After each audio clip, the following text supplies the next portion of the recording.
Hello everyone, praise the lord.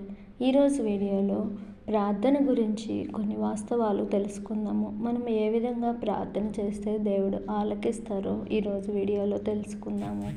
యేసునామంలో ప్రార్థించాలి, విశ్వాసంతో ప్రార్థించాలి, వినయముతో ప్రార్థించాలి, ఆత్మతో ప్రార్థించాలి, ఆయన చిత్త ప్రకారం ప్రార్థించాలి, చింత లేకుండా ప్రార్థించాలి, కృతజ్ఞతాభావంతో ప్రార్థించాలి, ఆయనలో నిలిచి ఉండి ప్రార్థించాలి, మెలకువగా ఉండి ప్రార్థించాలి, ఏకభావముతో ప్రార్థించాలి. ఈ విధంగా మనం ప్రార్థించినప్పుడు దేవుడు మన ప్రార్థనలను ఆలకిస్తారు.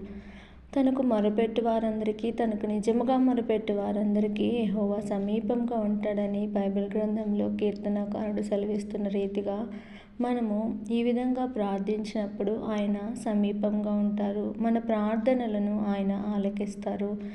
మనము అడిగి ఊహించిన వాటికంటే అత్యధికమైన కార్యాలు చేయగల శక్తిగల దేవుణ్ణి మనము కలిగి ఉన్నాము. కావున మనం ఈ రకంగా ప్రార్థించి దేవునికి మొరపెట్టినప్పుడు ఆయన మన ప్రార్థనలను తప్పకుండా ఆలకిస్తారు. మనకు అన్ని విషయాల్లో దేవుడు సహాయం చేస్తారు.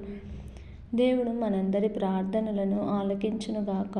ఆమేన్. Thank you for watching.